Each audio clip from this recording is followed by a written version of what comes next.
أعوذ بالله من الشيطان الرجيم بسم الله الرحمن الرحيم وما أرسلنا من قبلك إلا رجالا نوحي إليهم فاسألوا أهل الذكر إن كنتم لا تعلمون قال رسول اللہ صلی اللہ علیہ وآلہ وسلم العلم خزائن ومفتاحها السؤال فاسألوا يرحقم الله فإنه يؤجر فيه أربعة السائل والمعلم والمستمع والمحب لهم۔ پیغمبر گرامی نے ارشاد فرمایا ہے کہ علم خزانے ہیں اور ان کی چابی سوال ہے۔ اللہ تم پر رحم کرے، سوال کرو، اس میں 4 قسم کے افراد کو اجر ملتا ہے: سوال کرنے والے کو، جواب دینے والے کو، سننے والے کو، اور جو ان سب سے محبت کرتا ہے۔ اگر آپ چاہتے ہیں کہ آپ کو اجر ملے، ثواب ملے، مقام ملے، درجہ ملے، تو سوال کریں تاکہ آپ کو دینی معلومات ہو۔ یہ سوال جو گروپ میں آئے، میں وہ اگر دہرا دوں پہلے۔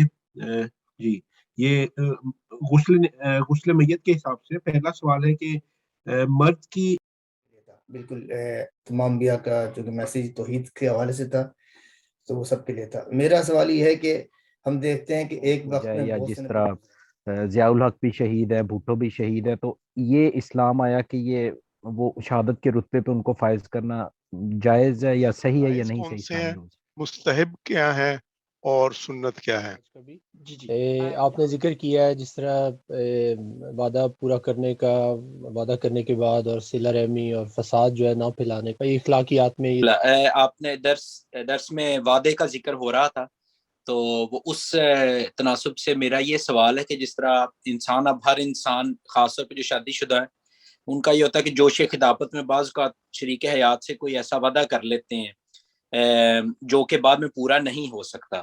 تو مطلب ایسے یا جنرلی جو ہے وہ وعدے کی اگر آپ نے پورا آپ سے نہیں ہو رہا، یا آپ نے اگر کوشش کی ہے، یا آپ نے سمجھے فور دل رکھنے کے لیے وعدہ کیا اور آپ پورا نہیں کر سکے اس کو، تو اس کی مطلب ایک کوئی کفارہ بھی ہے اس کا، یا بس بندہ وعدہ کیا ہے تو آپ اس وقت جو وعدہ دل سے آپ کی کیا کنڈیشن تھی؟ جھوٹ کا وعدہ کر رہے تھے، سچ کا کر رہے تھے؟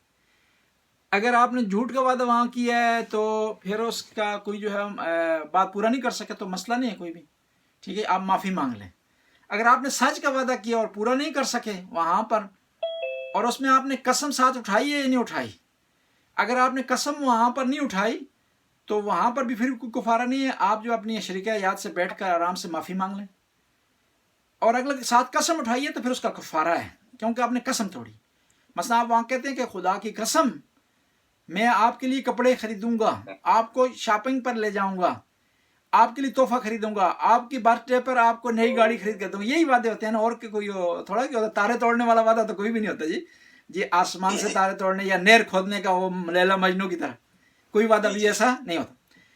تو اگر آپ نے قسم وہاں اٹھائی ہے تو وہاں پر قسم کا کفارہ دینا ضروری ہے۔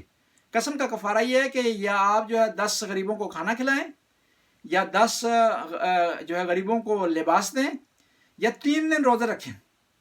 آخری والا جو ہے پرافٹ میں، منافع میں ہے جی، 3 دن روزے رکھ لیں۔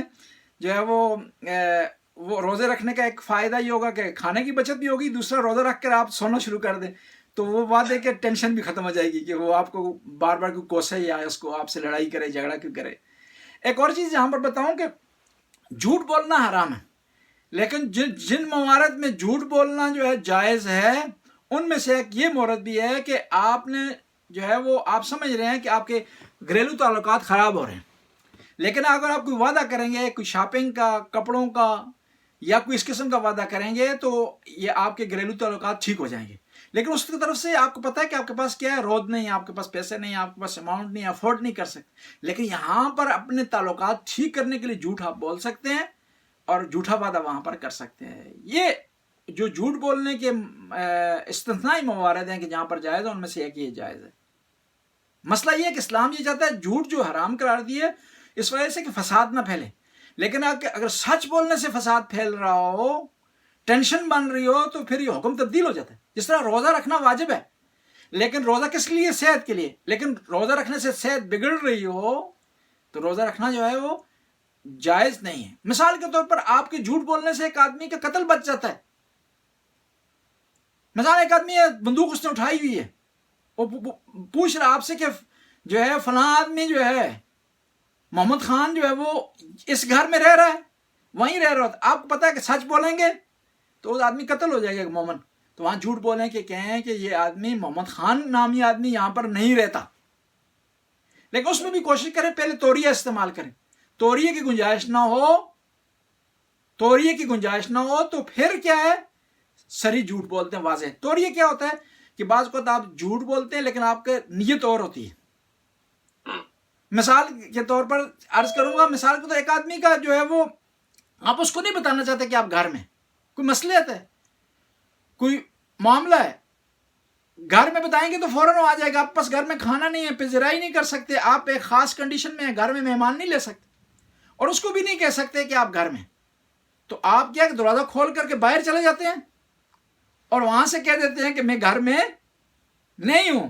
ظاہر ہے آپ نہیں ہیں، گھر سے باہر ہیں. ٹھیک ہے، اس سے جان چھوڑانا چاہتے ہیں اور وہ بھی ایسا آدمی ہے کہ جو جان بھی نہیں چھوڑ رہا، اور اگر آپ اس کو کہیں گے نہ ہو تو ناراض بھی ہو جائے گا. تو یہ جو توریہ کے طور پر آپ جو ہے وہاں پر جھوٹ کا استعمال کر سکتے ہیں حالات ٹھیک کرنے کے لیے، صلح صفائی قائم کرنے کے لیے. شریعت نے اس طرح گنجائش دی ہوئی ہے.